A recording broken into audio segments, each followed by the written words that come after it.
country. He said that he saw the FBI there and he tried to run from the FBI and escape the FBI at the airport. And then he said when they finally closed him off and boxed him in and stopped him, bruh, they said that he refused to get out the car. They saying Smirk was holding himself, barricaded himself in the car. Basically, he wouldn't get out the car. He didn't want to get out for law enforcement. By the stairs. Okay.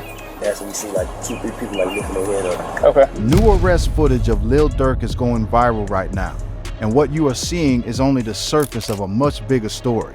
Because this is not just a rapper getting arrested. Behind it is a federal investigation years in the making, a murder for hire conspiracy, 5 OTF associates arrested in simultaneous raids, and one of the most dramatic attempts to flee the country that hip-hop has ever seen. The footage captures the moment Durk's freedom ran out.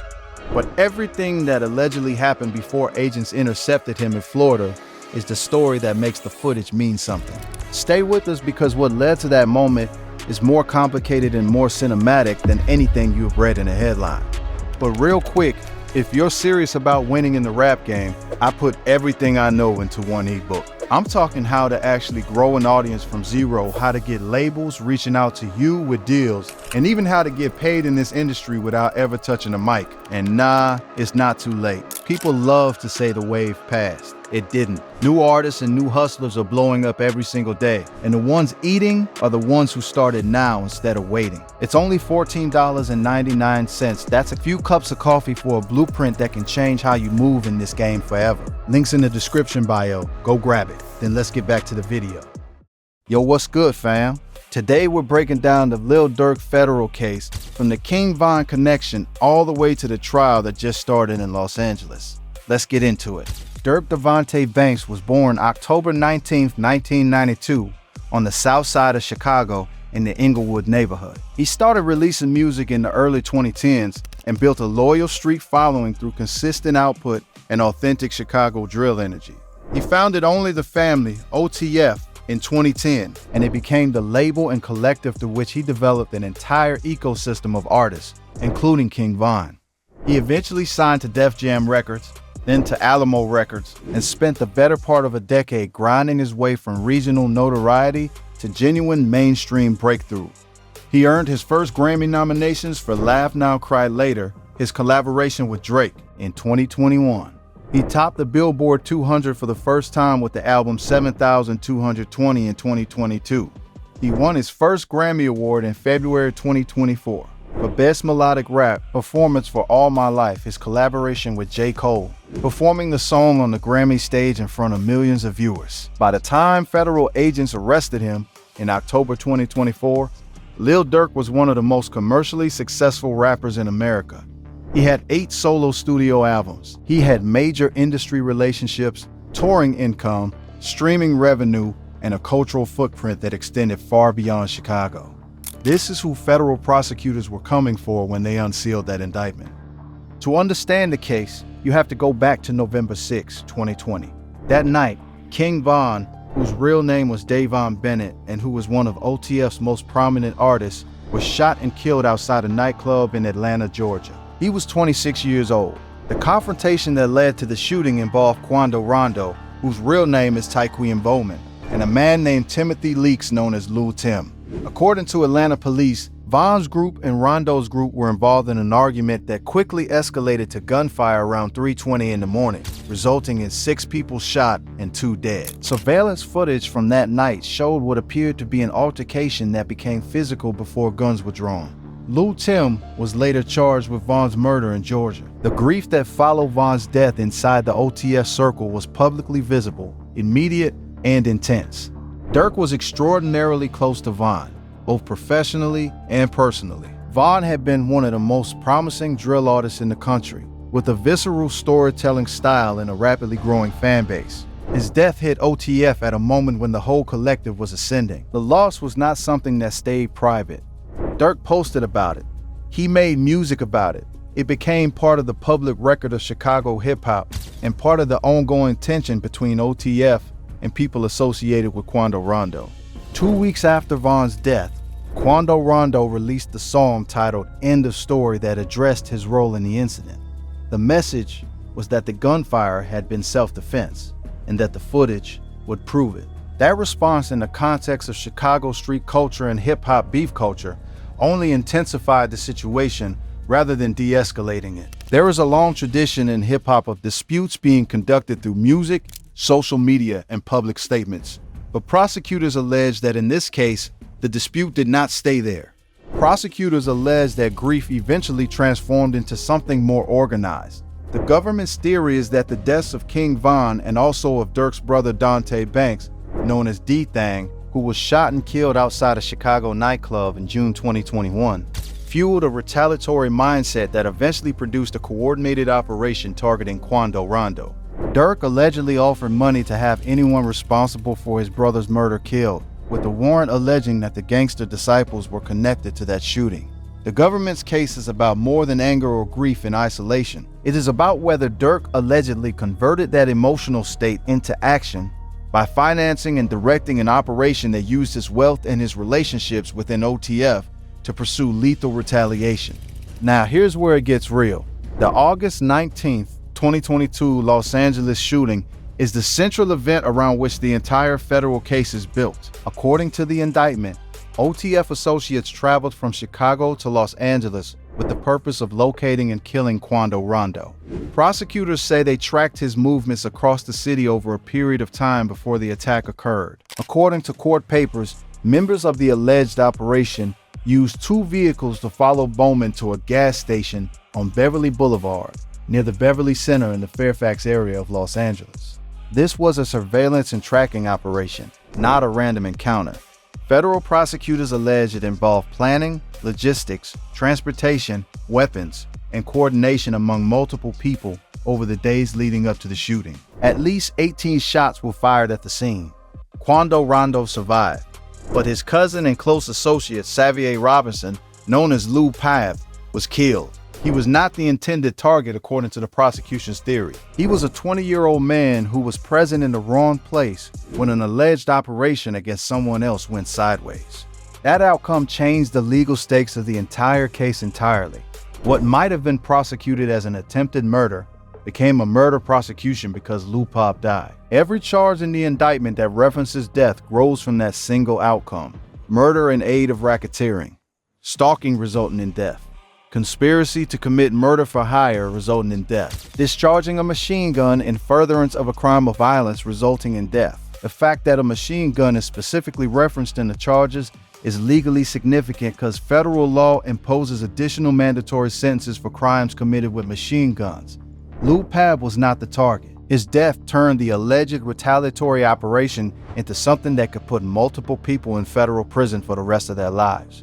And that turned the man prosecutors say financed the operation into someone facing mandatory life imprisonment. The federal investigation that followed the shooting was extensive.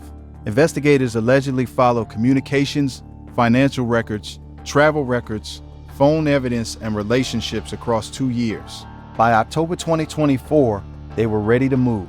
On October 17, 2024, 5 OTF members were arrested simultaneously: Kevon Grant, DeAndre Wilson, Keith Jones, David Lindsay, and Asa Houston. Search warrants were executed at multiple OTF-connected locations. The 5 were charged with murder for hire conspiracy and related charges. The same day those arrests went down, something else was allegedly happening.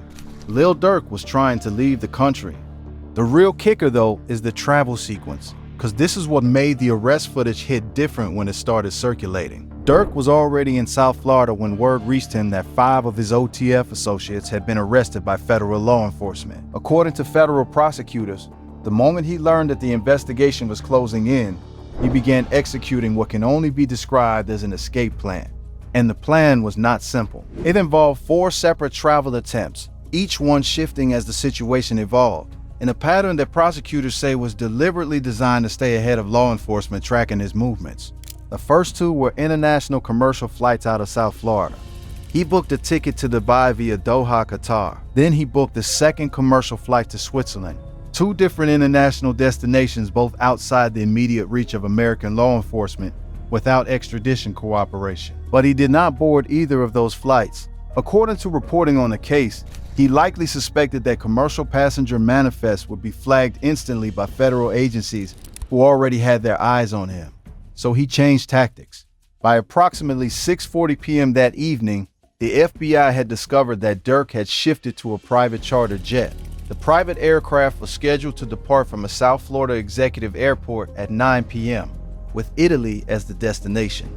A private jet from a smaller airfield to Europe, booked in the hours after his associates were arrested, after 2 commercial flights were abandoned because the manifests were too visible. That is the full picture of what the 4-flight sequence actually looked like from a law enforcement perspective. But here's the thing about thinking you can outmaneuver the FBI. They were already tracking him. Federal agents had obtained authorization to monitor his movements before the arrests even happened. They had access to his location data, his communications, and his financial transactions in real time. When he booked the private charter, they saw it. When he moved toward the airport to board, they were already in position. Federal authorities intercepted and arrested him on the way to the tarmac, just over 2 hours before the 9 p.m. scheduled departure to Italy. The multi-flight booking strategy did not fail because Durk made a mistake. It failed because the FBI was already watching every move he made, and the digital trail he left with each booking only confirmed what they already knew about his intentions. He was arrested in Broward County, Florida on October 17, 2024, the same day his 5 associates were taken down simultaneously in Los Angeles. Prosecutors brought the complete travel sequence: the Dubai booking, the Switzerland booking, the abandoned commercial flights, the private charter discovery at 6:40 p.m., and the tarmac interception to a federal judge as evidence that Durk represented a serious flight risk. Bail was denied. He has been in federal custody since, meaning he has sat in federal detention through every pretrial hearing, every evidentiary ruling, and every calendar delay while the case moved toward a trial date. On November 8, 2024, Durk was added to a superseding indictment as the lead defendant. He pleaded not guilty on November 14, 2024. His attorney, Brian Bieber, has consistently maintained that Durk denies the charges. The trial date was originally set for January 2025, then pushed back because both the prosecution and defense agreed the case was so complex it required more preparation time. Jury selection finally began on August 20, 26, with trial underway in the United States District Court for the Central District of California in Los Angeles. Also on trial alongside Durk are DeAndre Wilson, known as OTF Day-Day, who was accused of riding in a getaway car during the 2022 shooting, and David Lindsay, known as Brownie S., who was accused of shooting at Quando Rondo. Both men deny the charges. Lindsay's attorney argued in his opening statement that there are no messages proving his client helped orchestrate the conspiracy and no cash flows showing he received a financial benefit from participating. The charges Durk faces are severe: murder in aid of racketeering, stalking resulting in death, conspiracy to commit stalking, conspiracy to commit murder for hire resulting in death, discharging a machine gun in furtherance of a crime of violence resulting in death. Prosecutors have said he faces a mandatory life sentence if convicted on the required counts. The government is not seeking the death penalty, but life in federal prison is the outcome they are pursuing if they can prove their case to the jury. The prosecution's evidence is substantial and multi-layered. Assistant U.S. Attorney Daniel Weiner told the jury in opening arguments that Durk paid for flights taking OTF associates from Chicago to Los Angeles, and that the plan was for those individuals to, in his words, track, stalk, hunt, and kill Rondo. Weiner said Durk used his wealth and his purse strings to put pressure on OTF members to get the revenge he was seeking. The prosecution's evidence includes surveillance footage from the gas station where the shooting occurred that allegedly shows the men following Rondo around Los Angeles before the shooting. Text messages between alleged co-conspirators are part of the record. Cell phone images and digital data are expected to be presented.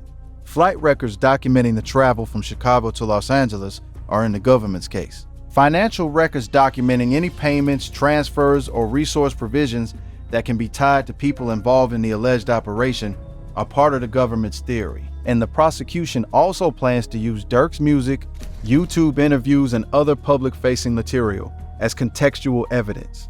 Financial records in a murder-for-hire case serve a specific legal purpose. If prosecutors can establish a chain of payments or financial support connecting the people who allegedly carried out the attack to the person prosecutors say financed or directed it, they can argue that the financial connection proves coordination rather than coincidence. If Durk allegedly paid for the flights that brought OTF members from Chicago to Los Angeles, if any phones or messages show him in communication with people who were present at the gas station, if any financial transfers can be tied to the procurement of weapons or vehicles used in the attack, the government can weave those threads into a narrative of direction and control. That is the legal theory. Not that Durk pulled the trigger himself, but that he was the person who put the operation in motion with his money, his authority, and his relationships. The three cooperating witnesses are a critical and contentious part of the government's case. Casey Jones, known as OTF Jam, and Keith Jones, known as Flacca, are two of the alleged shooters who have pleaded guilty and agreed to testify against Durk. Kayvon Grant, known as Vonnie, who prosecutors describe as Durk's right-hand man and the person who procured stolen cars and guns for the operation, is also cooperating. These are people who were inside the alleged operation and who will now testify about what they say happened, who directed it, and how it was financed. Cooperating witnesses are among the most powerful and most contested forms of evidence in federal trials. They have firsthand knowledge that no amount of documentary evidence can replicate, but they also have personal motive to testify in ways that support the government in exchange for reduced sentences, which gives the defense significant material to work with during cross-examination. Now let's talk about the rap lyrics evidence, because this is one of the most debated aspects of the trial, and one that has implications well beyond this specific case. Prosecutors are expected to present Durk's music as part of their case. They have already pointed to a song, Aha, as connected to the alleged murder of a Gangster Disciples member, whom the government accuses Durk of financing a separate hit on. The song is being used not to prove the killing directly, but to establish context, mindset, and relationships that the government argues are relevant to the overall pattern of alleged conduct. In the context of this trial, prosecutors argue that certain lyrics provide context for Durk's relationships, intentions, and knowledge of events. The defense will challenge that interpretation vigorously and will likely argue that treating artistic expression as a confession is both legally problematic and culturally biased. Rap lyrics in criminal trials are a deeply contested legal area. Courts have wrestled for years with the question of whether lyrics are autobiographical statements, artistic fiction, or something in between, and whether using them as evidence creates an unfair prejudice, specifically against defendants in hip-hop who often write about experiences and environments they have witnessed rather than personally committed. The practice continues despite years of criticism from artists, legal scholars, and advocacy organizations. The OTF connection in this case deserves careful examination, because the government's narrative threads through the entire organization. Prosecutors allege that OTF was not simply a music collective or label. They allege it was a criminal enterprise within the meaning of federal racketeering law, and that certain members were used to carry out violence on behalf of the organization's leadership. A separate racketeering indictment was filed against Durk in June 2026, but the judge ruled those charges would be tried separately rather than included in the current trial. Being a member of OTF does not automatically make someone a criminal defendant. The government is targeting specific individuals for specific alleged conduct.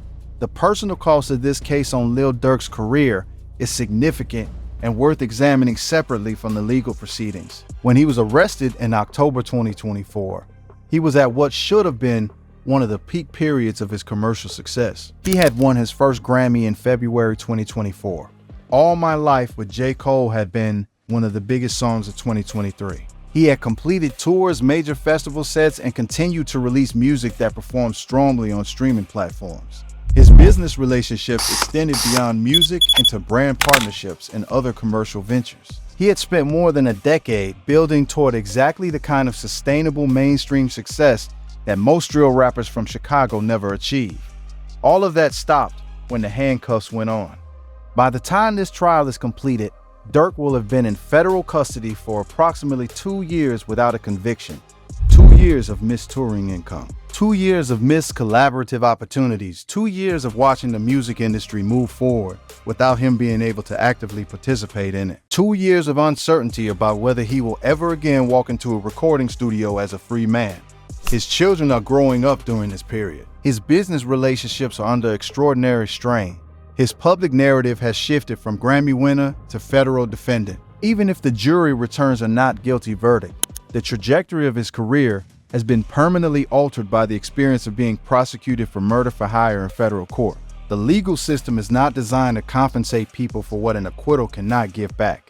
And if the jury convicts, the word mandatory in mandatory life sentence means exactly what it says. The contrast between where Lil Durk was and where he is now is part of why the arrest footage is resonating so widely. People who followed his career watched him work his way from Inglewood to the Grammy stage. They watched him collaborate with Drake and J. Cole and Future and some of the biggest names in the industry. They watched him build OTF into something real. And now they are watching arrest footage, watching trial coverage, watching cooperating witnesses describe conversations and transactions that allegedly prove he financed a murder for hire operation targeting another rapper. The gap between those two images of the same person is genuinely jarring. And that gap is why this story keeps generating attention even as it moves through the slower rhythms of federal court proceedings. The arrest footage that is circulating right now is from October 2024. It shows Durk being taken into custody in the Miami area before federal agents confirm the full details of his charges publicly. People who are watching it now are seeing it with the full context of what the trial has revealed. The opening arguments, the cooperating witnesses, the evidence list, the charge sheet, the alleged travel sequence. That context transforms what the footage means. You are not just watching someone being arrested. You are watching the final moment of a sequence that allegedly began with grief over King Von's death and ended with federal agents arriving at a South Florida airfield before a private jet could depart for Italy. Arrest footage becomes more powerful over time when it is connected to larger legal proceedings. A recording of someone being taken into custody can look like a dozen other arrest videos when it first circulates. But when you understand the alleged sequence of events that preceded the arrest, when you know about the 5 associates taken down simultaneously on the other side of the country, when you know about the Dubai bookings and the Switzerland flight and the Italy charter discovered at 6:40 p.m., and the tarmac interception, when you understand what mandatory life sentence means for someone, 33 years old at the peak of their career, the footage becomes something more than documentation of a moment. It becomes a visual representation of how quickly everything can change. November 2020, King Von killed in Atlanta. June 2020, one D-Thang killed in Chicago. August 2022, Beverly Boulevard gas station shooting. Lil Pap killed. Quando Rondo survives. October 17th, 2020, 4 or 5 OTF members arrested. Durk books Dubai and Switzerland commercial flights, abandons both, arranges private charter to Italy for 9 p.m., intercepted on the way to the tarmac, arrested in Broward County, November 8th, 2024. Added to superseding indictment, November 14th, 2024. Pleads not guilty. August 20th, 2026. Jury selection begins in Los Angeles. The trial is underway.